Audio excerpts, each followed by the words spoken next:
Bom pessoal, vamos falar um pouco sobre sapatas. Sapatas, como eu já havia dito em aulas passadas, são fundações rasas, né? Que devem ser assentadas a menos de 2 metros de profundidade. As sapatas elas podem ter o formato de pirâmide, né? Sapatas piramidais. Inclusive, esse é o tipo de sapata que nós vamos dimensionar nesse nosso curso. Então, o nosso foco é nessa sapata piramidal. Tem o formato de uma pirâmide, né? Elas podem ser também retas e pode ser de degraus, ok? A mais comum, a mais utilizada é a piramidal. Então, é essa que nós vamos focar nos nossos estudos. Quanto à função, as sapatas podem ser isoladas, que são sapatas que suportam um único pilar. Então, uma sapata dimensionada para suportar apenas um pilar.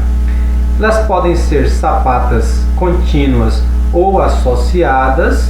Nesse caso, são sapatas para quando você tem 2 pilares muito próximos um do outro, para não ter que fazer 2 sapatas, né, uma para cada pilar. Então você elabora uma sapata associada que suporta então esses 2 pilares que estão próximos aí entre si, ok? As sapatas também podem ser corridas, que são sapatas para paredes, que suportam cargas de parede ou de muros, né? É uma sapata então que vai ao longo de toda a parede da edificação ou de todo o muro, né, que contorna o terreno aí. Então, sapatas corridas. Sapatas de divisa. Sapatos de divisa são para fundações que estão próximo ou colado, né, na divisa do terreno vizinho. Então você precisa fazer uma sapata um pouco diferente da comum aí, né, para atender as solicitações, as cargas nesse aí, ok?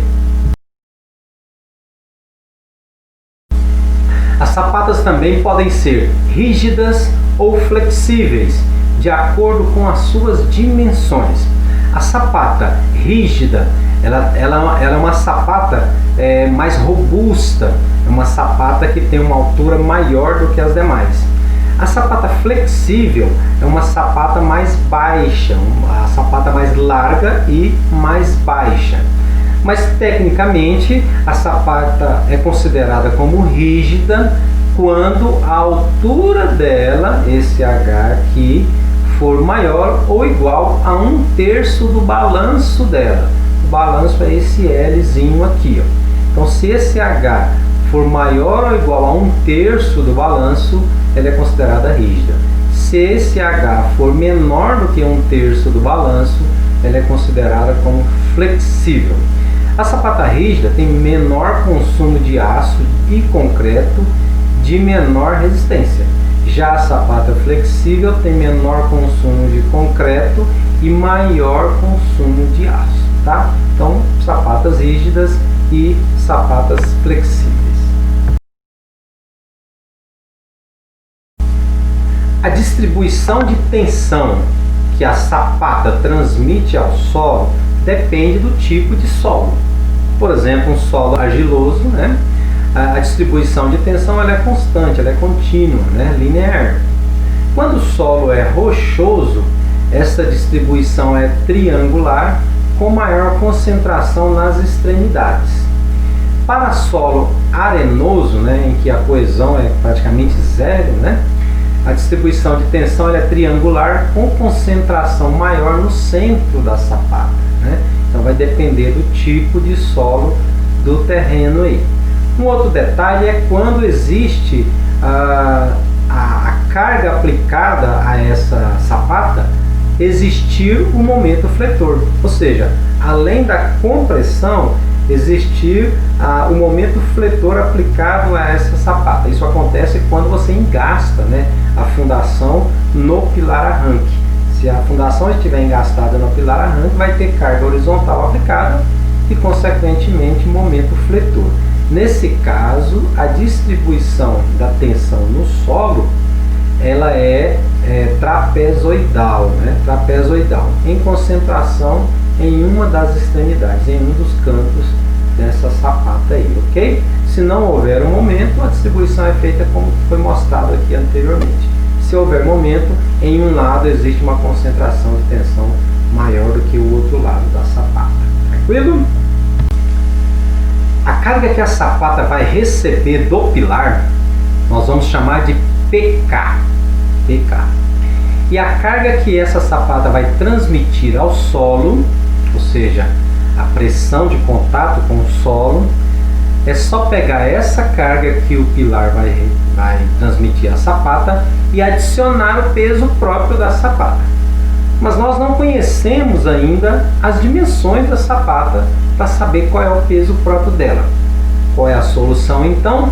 Fazer uma estimativa desse peso próprio em função da carga recebida do pilar. E essa estimativa será de 5% do valor da carga recebida do pilar. Então eu vou acrescentar aí 5% na carga recebida pelo pilar para encontrar então a carga que essa sapata vai transmitir ao solo. E essa carga que ela vai transmitir ao solo, nós vamos chamar de NK. Então, PK é a carga que a sapata recebe do pilar e NK é a carga que a sapata transmite ao solo, ok? Já acrescentado aqui, ó, os 5% da carga do pilar. Então, basta pegar o PK, carga do pilar, e multiplicar por 1,05, que eu vou ter então a carga transmitida ao solo, ok? Então, e a tensão que ela vai transmitir ao solo, né, a pressão que ela vai transmitir ao solo, vai ser essa carga distribuída pela largura dessa sapata. Largura L, né, dessa sapata aí. O detalhe é que essa tensão no solo não pode exceder a tensão admissível do solo, ou seja, a tensão resistente do solo. Professor, mas como é que eu calculo essa tensão resistente do solo ou tensão admissível? Vocês já fizeram isso aí em geotecnia, mas existe um método chamado Aoki-Veloso que eu vou passar daqui a pouco para vocês, para a gente calcular essa tensão admissível do solo, ok? Mas vamos supor que existe momento fletor aplicado à sapata. Nesse caso, nós precisamos calcular a excentricidade que o momento fletor vai produzir nessa sapata através dessa fórmulazinha aqui, ó. Excentricidade é o momento fletor característico aplicado dividido pela carga transmitida ao solo característico, o NK, tá? Com essa excentricidade eu vou verificar se ela for menor do que 1/6 da largura da sapata, a tensão que essa sapata vai transmitir ao solo vai ser a mesma fórmulazinha daqui de cima, NK sobre L, só que multiplicado por isso aqui, ó, 1 mais 3 vezes a excentricidade dividido pela largura, tá? Também não pode exceder a tensão resistente do solo. Se essa excentricidade for maior do que 1/6 da largura da sapata, aí a pressão que ela vai transmitir ao solo, ou seja, a tensão no solo, vai ser 4 vezes NK dividido por 3 vezes largura menos 2 vezes a excentricidade. Também não pode exceder a tensão admissível pelo solo, ok? Tranquilo, né? Bom, o Aoki-Veloso desenvolveu um método primitivo para calcular essa tensão admissível do solo, né, a tensão resistente do solo, através do número de golpes do ensaio de sondagem, né, através dos resultados do SPT. Né? Aliás, vocês sabem o que significa a sigla SPT? Não? Então uma dica aí, né, para vocês pesquisarem a sigla do ensaio de sondagem SPT. Pesquisem isso aí, tá? Bom, esse método Aoki-Veloso então diz o seguinte, ó, a tensão admissível do solo para resistência de ponta das fundações vai ser K30. O que é esse K30 aqui, né? Esse K30 aqui está tabelado aqui embaixo, ó, tá tabelado aqui embaixo, de acordo com o tipo de solo que é mostrado no ensaio de sondagem, né?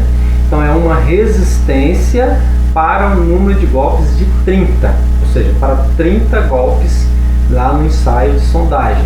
Essa é a resistência do solo para o 30. Isso tem que ser multiplicado por N, ou seja, pelo número de golpes, que também é fornecido pelo sondagem. Para a resistência de atrito lateral, no caso de estaque, por exemplo, né, essa tensão admissível do solo ela é calculada por alfa, está aqui tabelado também, tá? Em porcentagem aqui, né, de acordo com o tipo de solo, vezes a tensão já calculada anteriormente, que é a tensão admissível para a resistência de ponta, né? Tensão sigma P.